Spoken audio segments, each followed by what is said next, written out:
Dito sa Papa Dudut Stories, ikaw ay hindi nag-iisa.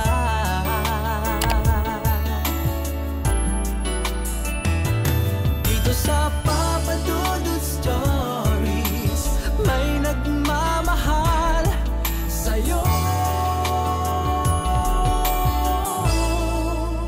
Papa Dudut Stories,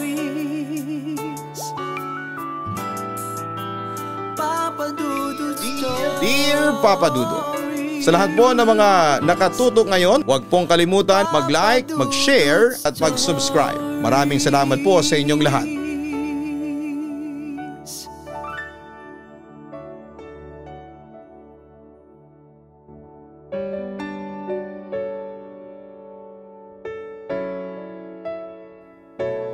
Bago po tayo magsimula, gusto ko lamang pong i-announce na ang Papa Dudut po is IPO trademark. Ang ibig sabihin po niyan, bawal pong gamitin ng kahit na sino nang walang pahintulot sa akin.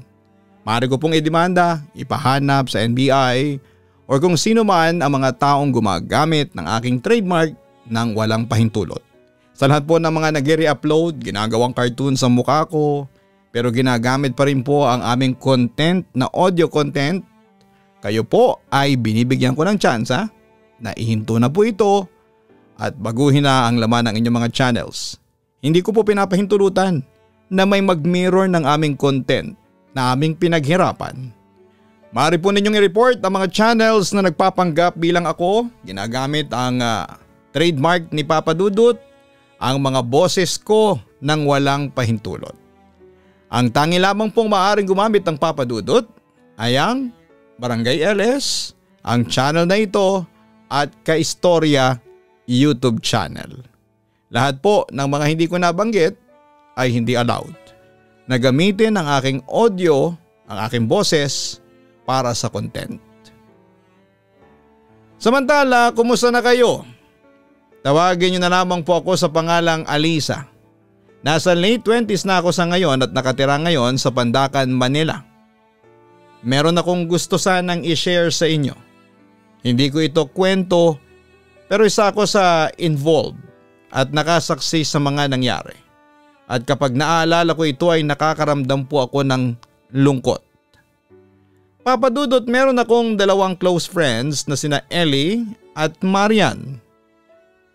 Mas unang nagkakilala ang dalawa at nung dumating ako sa buhay nila ay almost 5 years na silang mag-best friend. Kaya parang magkapatid na ang turingan ng dalawa sa isa't isa. Although mag-best friends na sila ay hindi ko naman naramdaman na out of place ako kapag kasama ko sila sa mga lakaran, gimmicks at kwentuhan. Hindi rin ako nahihiyang i-share noon sa kanila ang status ng buhay ko, lalo na yung love life. Ganon din sila sa akin. Very open sila sa mga lalaking nagugustuhan nila. At madalas ay hihingan nila ako ng payo, lalo na pagdating sa pag-ibig since mas matanda ako sa kanila ng halos 2 taon. Hanggang sa dumating yung araw na nagkaroon ng boyfriend si Ellie na si Jericho. Matangkad, maputi, matangos ang ilong, maitim yung buhok na bumagay sa makinis niyang kutis at mabait daw. Pinagmamalaki pa nga ni Ellie na almost perfect daw ang kanyang boyfriend. Lagi kami magkasamang 4 kasi palaging sinasama ni Ellie ang kanyang boyfriend saan mang kami magpunta. Pero Papa Dudut, ako yung tipo ng taong mapag-obserba sa aking paligid. Hindi ko alam kung psychic ability ba ito pero nababasa ko ang iniisip ng isang tao sa pamamagitan ng kanyang kilos, pananalita at eye movements nito. At agad kong napapansin na sa palaging pagsama ni Jericho sa mga lakad naming magkakaibigan ay napapansin kong pasulyap-sulyap si Marian sa lalaki. Na parang lihim niya itong hinahangaan o pinapantasya. Hanggang isang araw, nag-open si Marian sa akin at sinabing ideal guy niya daw si Jericho. Tahimik lamang ako noon at nakikinig at na-realize kong tama ako ng obserbasyon. Pero ayaw kong magsalita noon dahil ayaw niyang madamay. Sa kabilang banda, dagdag pa ni Marian na hindi na daw mawala sa isipan niya ang itsura ni Jericho. At kapag magkakasama raw sila kay Jericho na daw siya nakafocus. Pero nagulat ako nang biglang may tinanong siya sa akin. Magugustuhan kaya ako ni Jericho? Uy B, buwang ka ba? Boyfriend yun ng best friend mo no? Sabi ko sa kanya. Tumawa na lamang ako noon pero deep inside ay nagulat talaga ako sa ipinakita ni Marian na parang wala siyang pake sa kung ano ang mararamdaman ng best friend niya. Magugustuhan kaya ako ni Jericho? Uy B, buwang ka ba? Boyfriend yun ng best friend mo no? Sabi ko sa kanya. Tumawa na lamang ako noon pero deep inside ay nagulat talaga ako sa ipinakita ni Marian na parang wala siyang pake sa kung ano ang mararamdaman ng best friend niya. Mas maganda naman ako kay Ellie, pahabol pa niya, sabay tingin sa cellphone para magsalamin. Sobrang gulat ako noon at napatitig ako kay Marian at pinagmasdan ko talaga kung seryoso ba ito sa mga sinasabi niya at napansin ko ngang seryoso nga ang kaibigan ko. Fast forward, 4 na buwan na ang relasyon ni Ellie at Jericho noon. At hindi naman gumagawa si Marian ng kahit na anong paninira sa relasyon ng dalawa. Pero napapansin ko na nagiging close na si Marian kay Jericho but hindi naman binibigyan ng mali siya yon ni Ellie. Sa halip ay natutuwa pa nga siya dahil ang boyfriend niya at ang best friend niya ay nagiging close na nga. And after several days ay nakikita ko na napapahawak na si Marian kay Jericho. Akbay, hahawak sa kamay, hahampas ng mahina, aayusin yung buhok ni Jericho, and those moves na ginagawa ni Marian kay Jericho ay nakikita ni Ellie but still ay wala pa ring mali siya sa kanya yon. Pero sa akin ay may mali siya na yon. Nababasa ko na kasi kay Jericho noon na parang nafo-fall na siya kay Marian. Dahil dito ay lihim akong naaawa kay Ellie. Dahil mabait na tao talaga ang kaibigan ko at nakikita ko na sobra ang laki ng tiwala nito sa kanyang best friend na si Marian. Ngunit ang best friend niya ay halos inaahas na siya. Lumipas pa ang ilang buwan at dumating ang 7th month na rin ni Ellie at Jericho. Surprise ni Jericho si Ellie. Sobrang effort ang ipinakita niyang pagpapahalaga sa kaibigan ko. Pinagkagastusan niya talaga itong monster nila. Madaming gifts at may 2 human-sized teddy bears pa. At sobrang ganda ng decoration sa place kung saan ay nag-surprise si Jericho kay Ellie. Maraming friends nila ang nagpunta at both parents ng couple ay nandun din. Habang kinikilig ang lahat dahil sa pagme-message ni Jericho sa kanyang girlfriend, in front of the crowd ay napansin ko si Marian. Sobrang naiiba ang mukha niya sa lahat. Lahat ay nakangiti habang siya ay galit at napapaluhan na ito. Natakot na ako at naisip na baka kung ano ang gawing panggugulo nito sa couple kaya hindi ko inalis ang paningin ko kay Marian. Makalipas naman ang 30 minuto ay natapos naman ang maayos ang surprise ni Jericho at masayang-masaya ang couple at nagkayayaang mag-inuman. Lumapit si Marian sa dalawa at binati pa ito. Stay strong. Marami pa namang ahas dyan. Ingatan mo ang boyfriend mo, ang gwapo pa naman oh. Sabay yakap kay Ellie at yumakap din siya kay Jericho. Doon nagulat si Ellie dahil iba ang yakap nito kay Jericho. Halos nakadikit na ang buong parte ng katawan nito kay Jericho at ang tagal pa ng pagkakayakap nito na halos mailang na din si Jericho. Baka magkapalit na tayo ng muka, sabi niya kay Marian at nilayunan niya ang sarili sa best friend ng girlfriend niya. Nakita ko na nawala ang ngiti ni Ellie dahil sa ibang pagyakap ng best friend niya sa boyfriend niya. Ngunit ngumiti din ito kaagad at sinawalang bahala na lamang ang nakita at nagsimula na ang inuman.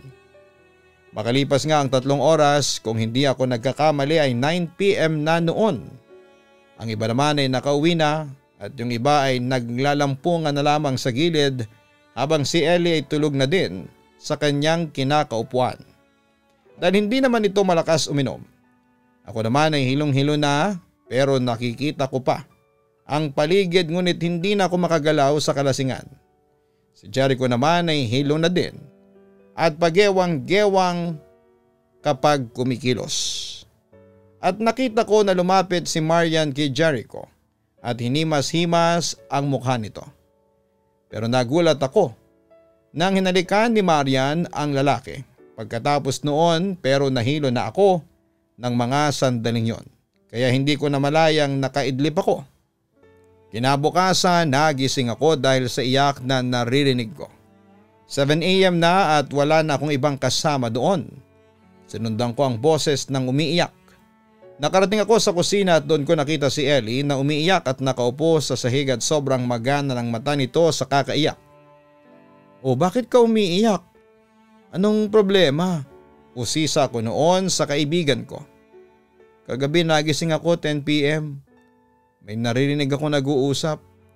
Sinundan ko yun at nakita ko si Marian at Jericho sa kwarto. Tinatawag ni Jericho si Marian sa pangalan ko. Akala niya ako si Marian. At ito namang si Marian, sinabi niyang ako yun. Nakaubad na silang dalawa nang makita ko at hindi ko na magalaw yung mga paa ko dahil sa nakita ko. Pinanood ko sila hanggang sa matapos sila. At wala akong magawa. Sobrang nasaktan ako." At doon ay naalala ko yung nakita niya kagabi. At sinabi na ang nalalaman ko. "B, may sasabihin ako ha. Matagal nang may gusto si Marian sa boyfriend mo. Hindi ko na lang sinabi dahil wala namang ginagawang paninira ang kaibigan mo sa relasyon ninyo kaya nananahimik muna ako. Hindi ko naman alam na magagawa niya yun."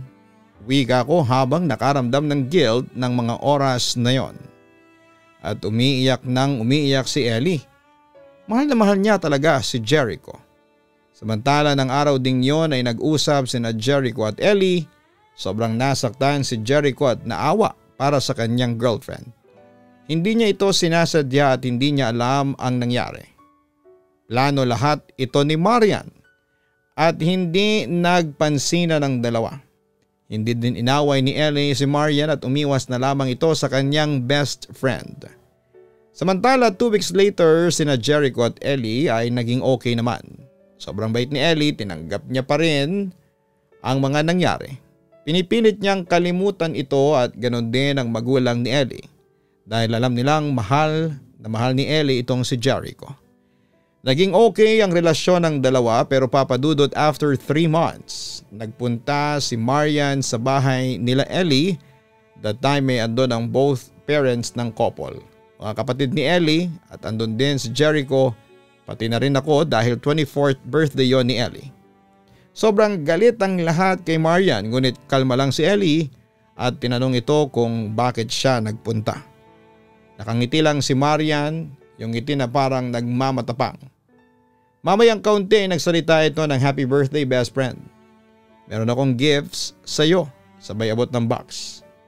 Pagtingin nila ay merong laruan ng baby doll na maliit lang at may kasamang papel na ultrasound. Meron kaming baby ng boyfriend mo. At dumating ang parents ni Marian na may kasamang pulis. Sabi ng mama niya kapag hindi mo pinanindigan ang anak ko ay makukulong ka. Umiyak noon si Ellie at naging matahimik lamang. Ganon din si Jericho na sobrang nagulat sa mga pangyayari. Umuwi naman ako that time para may privacy ang pamilya. Samantala pagkatapos noon ay 3 weeks kong hindi nakita si Ellie na lumabas. Wala akong naging balita dito. Hindi din ito nag-message o nag-online at kapag tinatawagan ko siya, naka-off ang cellphone nito. Palagi ko ding tinitignan ang bintana ng bahay nila kung saan nakapwesto ang kwarto ni Ellie ngunit lagi lamang itong nakasara. One time ay nakasalubong ko ang mama ni Ellie at nagtanong ako kung kumusta si Ellie at nagulat ako dahil biglang umiyak ito sa harapan ko. 3 linggo na siyang hindi lumalabas. Ayaw niyang buksan ang kwarto niya at palagi na lamang siyang nakakulong. Hindi naman namin mabuksan dahil nasa kanya din ang susi noon. Araw-gabi namin siyang naririnig na umiiyak. Naglulusot na lang kami ng biskwit sa ilalim ng pinto niya para may makain naman siya. Hindi ko alam kung nakakainom pa siya ng tubig. Nagpunta ako sa mga kapatid niya para tulungan akong palabasin si Ellie sa kwarto niya. Kwento nito sa akin. Ano po nangyari sa kanila ni Jericho? Usisa ako. Wala nang nagawa si Jericho, anak. Kailangan niyang panindigan ng bata kaya nagparaya na lamang si Ellie dahil ayaw niyang matulad yung bata sa kanya na lumaki nang hindi kasama ang ama. At ang balita pa na itong inaayos na bakanting lote. Inaayos pala yun para tirhan ni na Jericho at Marian. Aniya. Napaiyak na lamang ako dahil sa sobrang awa kay Ellie. Sumama ako noon sa ina niyang si Tita Geraldine sa bahay nila para pilitin din si Ellie na lumabas na. At nung andun na sila halos umiiyak ang mama niya at ang kapatid niya dahil naririnig nila ang hagulhol na iyak ni Ellie na parang wala ding lakas. Ellie, lumabas ka na. Wala kang nakilalang tatay at nawalan ka pa ng boyfriend. Gusto mo din ba na mawalan ka ng nanay? Huwag mo nang pahirapan pa ang mama mo, please. Nagkakasakit ng mama mo sa kakaalala sa iyo. Ellie, tutulungan ka namin. Lalaki lang yun, huwag mong hayaang mawalan ka pa ng nanay. Ang sabi ko noon sa kaibigan ko. At biglang lumabas si Ellie. Sobrang payat nito at maputla, tuyot na rin ang labi nito at ang baho na din dahil 3 weeks siyang nagkukulong at walang ligo. Pati ang eye bags niya ay lumaki na rin at namumula ang mga mata at meron pang malit na sugat sa mga mata niya. Siguro ay kakakusot niya sa mata niya sa kakaiyak. Mamayang kaunti ay bigla na lamang siyang nahimatay. Nadala siya ng ospital at na-confine ng halos 1 linggo. Ang sabi ng doktor ay na-depress daw ang kaibigan ko at kulang sa kain at tulog. Pagkatapos nun ay palagi nang nagkakasakit si Ellie. Lalo siyang namayat at humina ang kalusugan. Ako naman bilang kaibigan ay sinamahan ko siya, minsan pa nga ako ang nag-aalaga sa kanya. Wala akong pakialam kahit mag-overnight pa ako. Nahihiya na nga sa akin si Tita Geraldine pero sabi ko na lang bilang kaibigan. Gusto kong damayan at samahan si Ellie hanggang sa makarecover ito. Samantala, 1 araw ay nakaupo kaming 3 sa tapat ng bahay nila Ellie. Kasama ko siyempre ang kaibigan ko at si Tita Geraldine. Nang matanaw namin na may humintong kotse at lipat bahay truck sa bagong tayong bahay, ilang blocks ang layo sa amin ay siyempre napatitig kaming 3. Sa dumating at nagulat kami nang lumabas sa sasakyan si Jericho at buntis na si Marian, kasama din ang magulang ni Marian. Napansin kong nagkatinginan ng ilang segundo sina Ellie at Jericho. At napansin ko sa lalaki ang pagkagulat dahil nakita niya si Ellie na malaki ang ipinagbago ng itsura at pangangatawan. Napatingin din ako kay Ellie at pati si Tita Geraldine ay nakatingin na rin sa anak niya na habang naluluha. Nakikita niya kasi na umiiyak si Ellie at umiiyak na din ako. At pagtingin ko kay Jericho ay nakakapit na si Marian kay Jericho na parang nang iinggit pa habang hinihimas ang tiyan niya. Papasok na tayo anak. Malungkot na pag-aya ni Tita Geraldine kay Ellie. At inalalayan na namin si Ellie na pumasok sa loob. Umuwi na rin ako pagkatapos noon pero nang mapadaan ako sa bahay nila Jericho at Marian, tinawag ako ni Marian pero hindi ako lumapit. Hindi ko siya pinansin sa sobrang sama ng loob ko sa kanya. Kinagabihan ay binangungot ako. Isang babae po na umiiyak, maputla at may tali pa sa liig ang humihingi ng tulong sa akin. Pero hindi ko makilala kung sino kasi madilim ang paligid. Lalapitan ko sana yung babae pero nagising ako. Pagtingin ko sa orasan ay 2 AM sakto. Uminom ako ng tubig at bumalik na sa pagtulog. Maya-maya po ay nagising ako, gawa nga po nang may marinig akong umiiyak. Pagtingin ko sa oras ay sakto 3:00 ng madaling araw. Yung iyak ng babae ay hindi pa rin nawawala. Bala ko na sanang lumabas ng kwarto para gisingin ang mama ko pero parang may pumipigil sa akin. Siyempre natatakot na ako kasi nga may umiiyak na babae at palakas pa ng palakas. Tapos ay may marinig kang parang may nagsisigawan sa labas. May humihingi ng tulong. Ang ginawa ko ay nagdasal ako and then ayun maya-maya lang ay nawala naman. Pero bigla akong kinilabutan ulit dahil bigla ko naalala si Ellie. Sinubukan ko siyang tawagan since nakita kong online siya sa Messenger pero hindi niya ako sinasagot. Dahil tuloy sa kabang nararamdaman ko ay hindi na ako nakatulog noon sa kakaisip sa kaibigan ko. Samantala kinabukasan ay isang nakakagimbal na balita ang nakarating sa akin. Tumawag sa akin si Tita Geraldine at hinihingi niya ang tulong ko dahil hindi nila mabuksan ang pintuan ng kwarto ni Ellie. Dahil dito ay dali-dali akong bumangon, naligo, nagpalit ng damit at umalis papunta sa bahay ng kaibigan ko. Pagdating doon ay narinig ko agad ang kaguluhan sa loob. Agad naman akong sinalubong ni Tita Geraldine at dinala niya ako sa labas ng kwarto ni Ellie. Ellie, si Eliza to. Nandito na ako, mag-usap na tayo, ang sabi ko. Pero walang response ang kaibigan ko. Sirain na lang po natin yung pinto. Baka kung ano pang nangyari sa kaibigan ko, ang sabi ko noon. At kumuha sila ng bato upang sirain ang pinto ng kwarto ni Ellie at tumambad sa amin ang katawan ni Ellie na nakabigti. Hindi ako pumasok sa loob ng kwarto dahil natakot ako sa nakita ko. Umiiyak kaming lahat at maraming mga kapitbahay ang tumingin at kasama na doon si Jericho na umiiyak din. Nakita ko din si Marian habang nakatingin ito sa inilalabas na bangkay ni Ellie ay nakangiti pa ito. Fast forward natapos ang lamay ni Ellie at inilibing siya. Dumalo din sa kanyang libing si Jericho. Pinayagan siya ni Tita Geraldine. Si Maria naman ayon walang pake sa kanyang best friend. Samantala pagkatapos noon ay sari-sari ng karma ang dumating kina Jericho at Marian. Simula nung mamatay si Ellie ay nagbago ang ugali ni Jericho at palagi na itong naglalasing. Tapos ay ginugulpi pa niya si Marian. Nang saklolohan naman ng mga magulang ang anak nila ay tinangka para saktan ng tatay ni Marian si Jericho. Pero dahil sa black belter sa karate si Jericho ay yung tatay pa ang nabugbog. Nauwi ito sa stroke at kinalaunan ay namatay ito.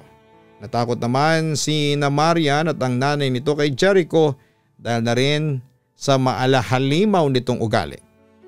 Hanggang sa nabalitaan ko na lamang na pati nanay ni Marian ay binubugbog na rin ni Jericho. Ayon pa sa mga narinig kong usap-usapan at chismis, kinamumuhian daw ni Jericho ang biyanan niya dahil ito raw ang nanggipit sa kanya para pakasalan si Marian. Hindi nagtagal ay nabalitaan na lang namin na inatake sa puso ang matandang babae. Matapos daw itong itulak ni Jericho sa hagdan. Hindi naman makuhang isumbong ni Marian si Jericho sa mga pulis dahil sa takot. At walang kapitbahay na nangahas na tumulong kay Marian dahil lahat sila ay galit sa mga ito dahil sa ginawa nila kay Ellie. Sabi pa nga ng mga kapitbahay na nakausap ko ay deserve daw ni Marian na makarma. Samantala, nanganak na si Marian at nagpatuloy ang malaimpyernong buhay ni Marian sa piling ni Jericho. Hanggang isang araw ay bigla na lamang daw nawala si Jericho kasama ang anak nila. Nagsumbong si Marian sa mga pulis dahil kinidnap daw ni Jericho ang anak. Pero pagkatapos noon, isang armadong grupo ang pumasok sa bahay at binugbog at tinakot daw si Marian na wag na raw maghabol pa sa kanilang anak ni Jericho kung ayaw niyang mamatay.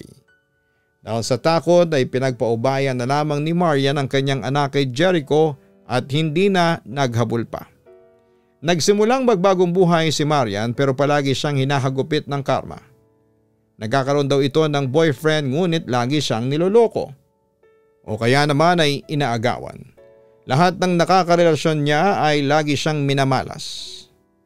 Meron pang isang naging boyfriend si Marian at sobrang nabaliw siya roon. Sobrang mahal na mahal niya. Ang sabi-sabi sa lugar, may naging kabit daw yung boyfriend niya na yon. At ang pangalan ay Eliana or Ellie for short. Ang creepy part pa ay hawig daw ng kabit si Ellie na dati niyang best friend. Hindi nagtagal ay iniwan si Marian ang kanyang boyfriend at mas pinili yung kabit na si Ellie ang pangalan.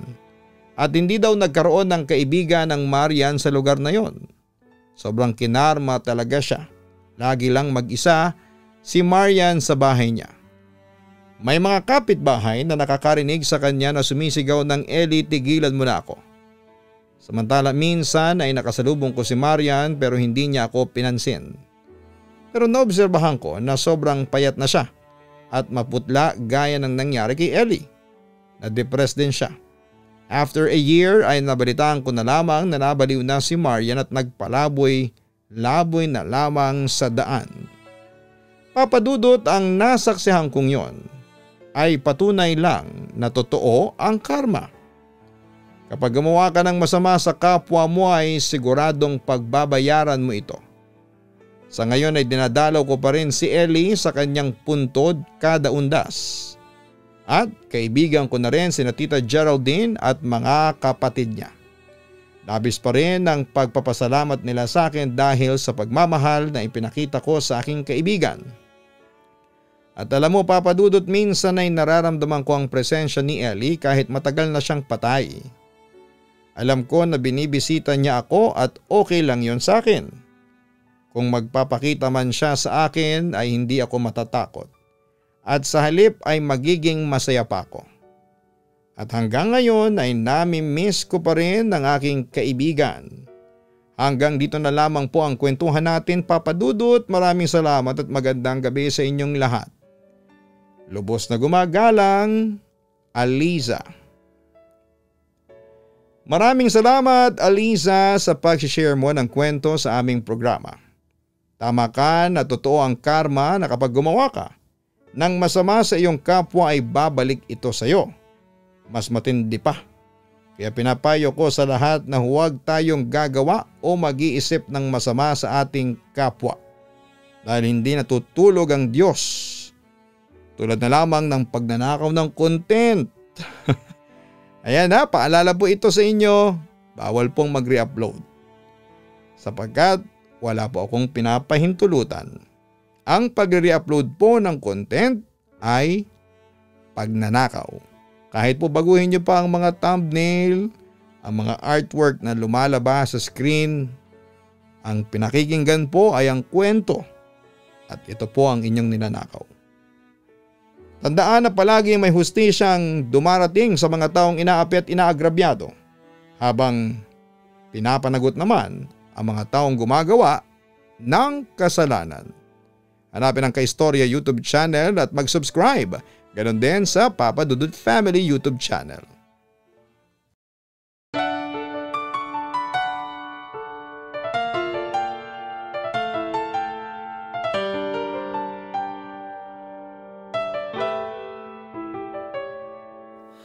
Ang buhay ay mahiwaga,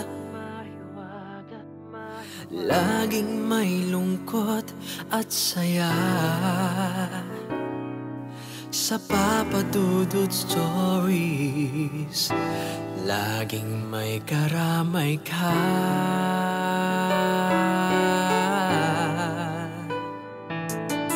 Mga problemang kay bigat, dito ay pakikinggan ka. Sa Papa Dudut Stories, kami ay iyong kasama.